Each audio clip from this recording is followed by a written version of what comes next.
for today's video, gagawa tayo ng bupis. So, let's start. Kasama ko guys, ilagyan lang ako ng konting mantika, tapos bawang.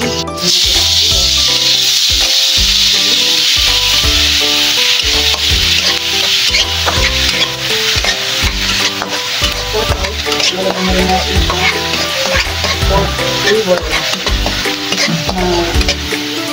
na brown pepper.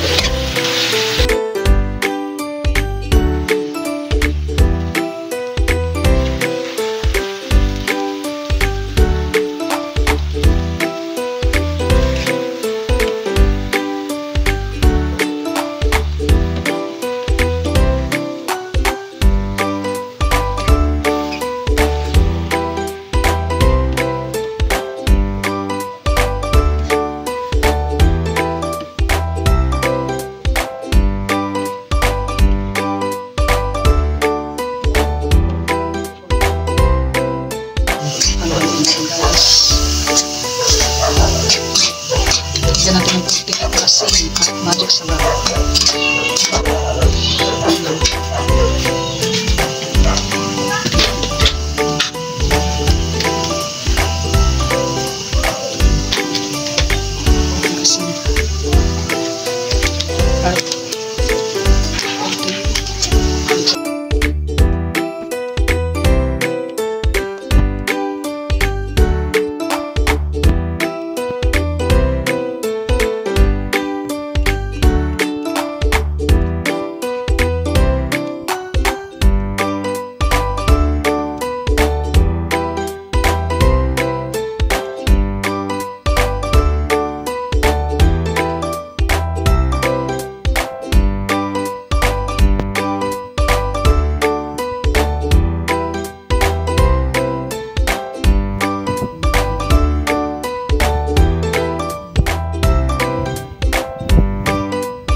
Hintay natin kumulo guys. Let's see. So, ayan guys.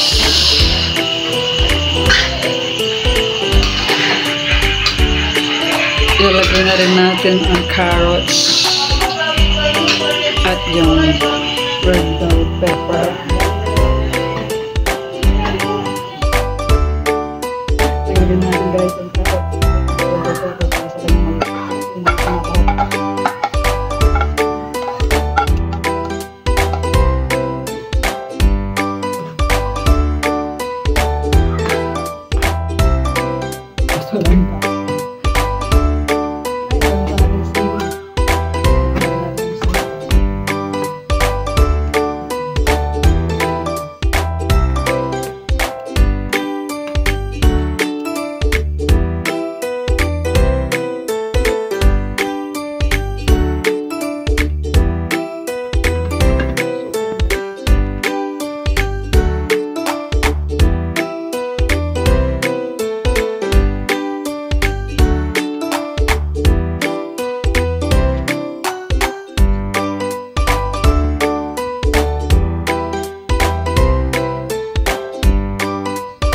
Yan guys, meron pa siyang sabaw.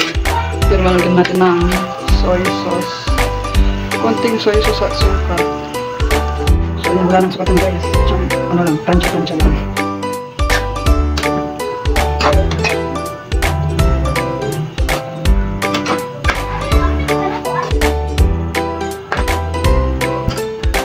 Lagyan natin ng suka. Konting suka. Konting hambay. Ayan guys, pakuluan natin guys, mawala na ang kanyang sabaw. Ayan kasi guys, let's put salt. So let's taste it. Sarap. Maayos. Pwede. May asap. Konting alat.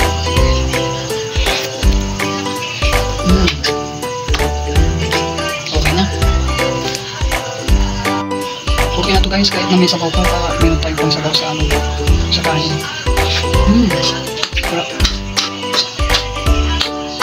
Pero kung gusto nyo yung try, patay nyo guys. Okay na to, kasi konti lang naman natin ang sabaw.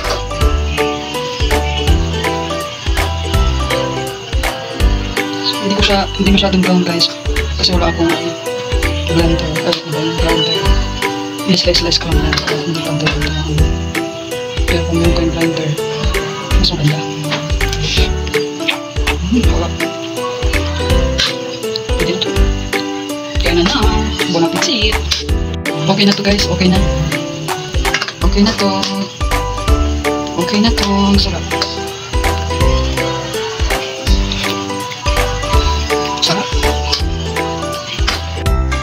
So ayan guys, ito ang pinakamatipid na ulam kasi yung pork liver 1/4 ng 25 pesos, yung carrots 10 pesos, 35 pesos. Tapos yung itong ano, sili, nilagay ko na sili, bumila ko ng 10 pesos na sili. Red bell pepper 10 pesos lang ito. 25, 10, 35, 45. Oh my god, itong niluto ko. Ang tipid-tipid. 45 pesos lang. O, sige, gawin lang natin yung konting sugar at soy sauce. 50 pesos lang. Ganito na karami. 50 pesos lang. Tipid guys.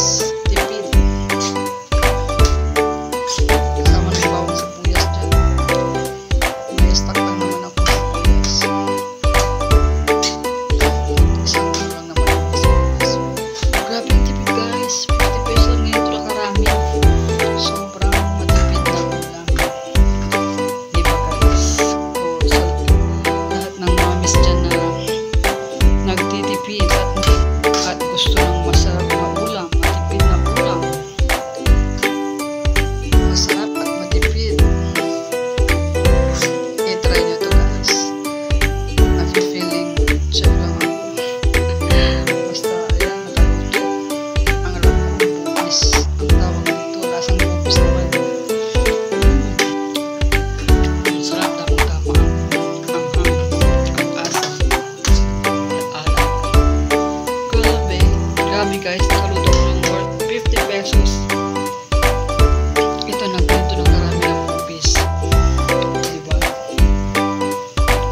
Try nyo na guys. Okay na to. Let's eat. So, ayan na guys. Ang pupis. So, kung tutusin mo guys, pabili nyo sa tindahan, isang platito is 50 pesos. Ito, meron pa akong tira doon, hindi ko pa nilalagay lahat kasi nagtira ko para kay Domi dahil busy pa siya. Ito marami na rin ito. Okay, pero sa tindahan, isang platito lang, 50 pesos lang. Grabe. Sobrang tipid na ulam ito. Tapos pwede rin yung pagkakataan. Kapag may benta yung isang platito, ilang platito na yan. Siguro 4 na platito.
Masarap ba si Jay?